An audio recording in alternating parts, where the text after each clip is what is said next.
What's going on, everyone? We're here in the second beta for Tarisland, where they have the cash shop fully available, and everybody wants to know, did they lie? Is it or is it not pay to win? And we're going to go through all of the different monetization elements for you all and let you come to your own conclusion about it. That being said, like we said, this is a paid beta. You can buy stuff on this beta, but what that means is everything that you do buy is going to be wiped at the end, but any currency you spent will be refunded to your account for release, as well as getting a 50% bonus. Sword of Legends did something similar as well from their beta, so that part's not that out of the ordinary. Now, let's get into talking about the monetization. So, standard thing, what you buy is crystals. These crystals right here is the standard premium currency. And with that, the first thing that you will come to is an appearance page. So these things are purely cosmetic that you see. These are outfits that are entirely either from gold coin or from the premium currency of the shop itself. You can see right here how much it is. So this outfit, Shadow Fury, would cost you just about 2,000 Krista. So we're gonna go here and look at how much that would cost us. So it's gonna be about $30 for it. So a little more than $30 for that outfit as a whole. So the outfits are expensive. These appearances are one of the few ways of changing your armor's appearance. Some of these gears do look this way in game from the raid sets themselves, but yeah, so they're expensive. These outfits are expensive. A weapon itself is 1,000, right? So just a weapon skin alone is gonna run you close to 20 bucks. So that's, it's pricey, but hey, they're just cosmetics. Not too big a deal, right? Now, this is where it's going to get a little bit more interesting. There's some additional cosmetics here. This CBT benefits card, kind of like a premium subscription, if you will, if you've played other games that have free-to-play models. So all the things on here, we don't know necessarily that this will be in release. This just says a CBT benefits card, but it would be believed that this would be something you would see on launch, and it would just be labeled Season 1, Season 2, Season 3, etc. Because it does do a lot of things. Now, it is $5. What this $5 gets you is when you activate the unbound CBT benefits card for the first time, only one chance for each account. Oh, maybe you make multiple accounts. You will receive 3,000 gold coins immediately. Sounds like a way to get people to make more accounts to buy this repeatedly so that you can get the 3,000 gold from it. And that gold is used to buy stuff off of the player marketplace. Now, the event buff, Battle Pass XP gained by completing daily quests plus 30%. So your Battle Pass will fill up faster and complete faster first rewards. Event daily quest reward reputation plus 20%. This is going to be seen as valuable to some players, I imagine, because the way you unlock the higher crafting schematics is through the reputation ranks. So the faster you can rank up your reputation ranks, the faster you can get access to those crafting schematics and be the first ones to make that gear, because you're able to make tier gear from crafting. So that is valuable. So people are definitely going to want to have that if they're looking to be completing stuff first, if you're of that mentality. Trade cost reduction. Tax rate is reduced to 8% at the trade center.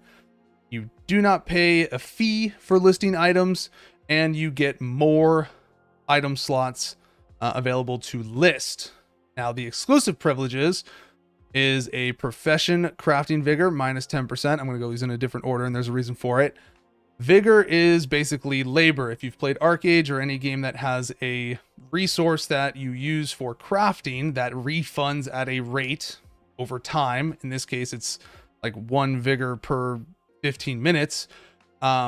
10% reduced crafting cost on that is nice. It's going to let you craft more, which is very beneficial in terms of making money on a daily basis. Enable the portable warehouse feature. That's just a convenience thing. It's very easy. You can fast travel anywhere in the game, so not a big deal. Activate the elf messenger feature. What is the elf messenger feature? This is new. This wasn't in last beta. So in Tarisland, there is no player trading.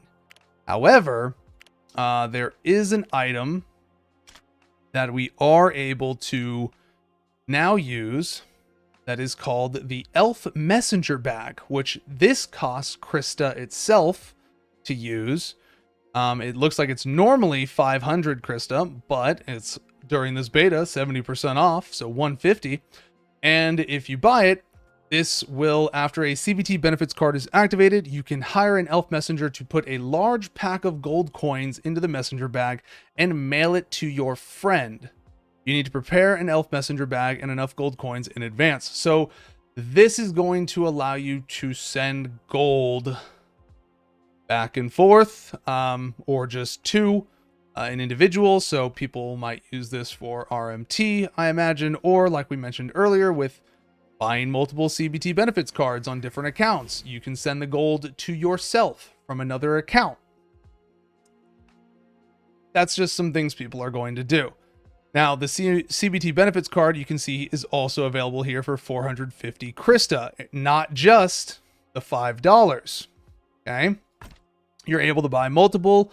And the reason for that is, unfortunately, if we go here and we click on the gold coin, you are able to use the Krista to buy a CBT benefits card, and you can then sell.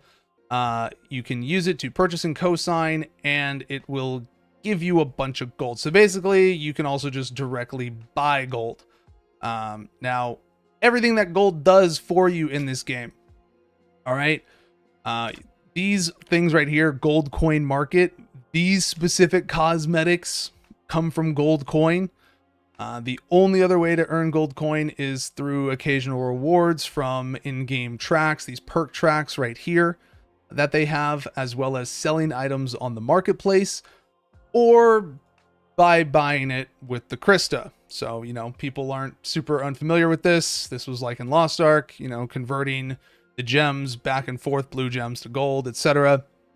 So that's not a really uncommon thing that players will have seen. But the player trading auction house right here, this is what gold is used for.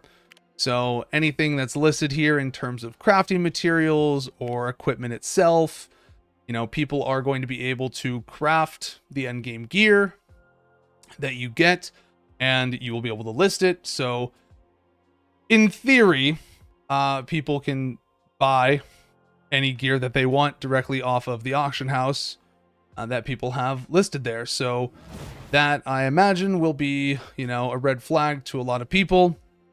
And so, you know, I'm sure a lot of people are going, oh, they lied. You know, it is pay to win. And to a lot of people, this will be pay to win.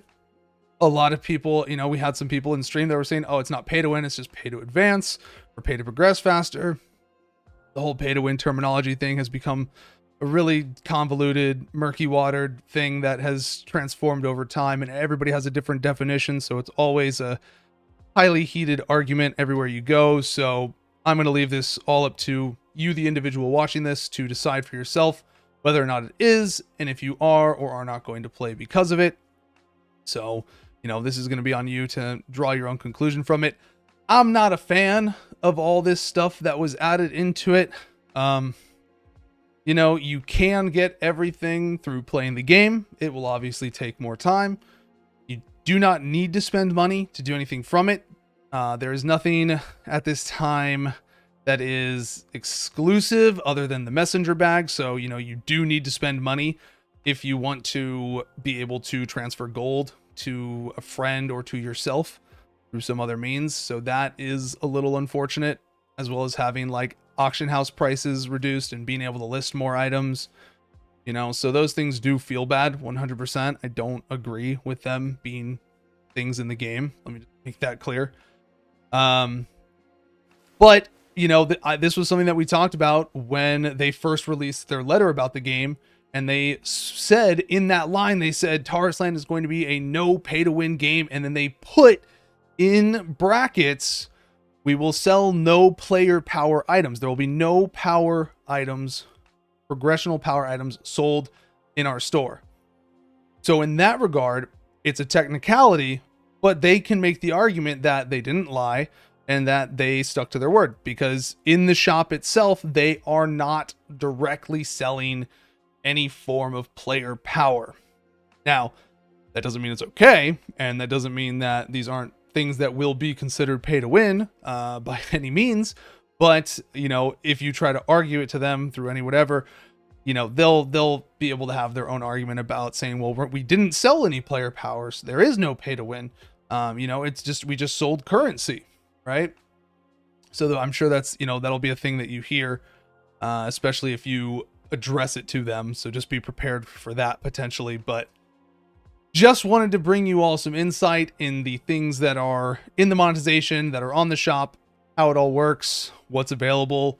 And now is the time to give feedback on stuff that you want to see changed. If you're okay with it, or if you're not okay with it, this is the time to really bring it up, because from this beta, it's most likely going to go into release. So there's lots of things to consider there. Make your feedback known. That way you can at least say you tried. Otherwise, you know, just wanted to provide the insight for you all. So thank you all so much for watching. If you enjoyed the video, be sure to drop a like. And if you have any questions for us, you can find us live on Twitch at twitch.tv/Zav. Take care. Have a good one.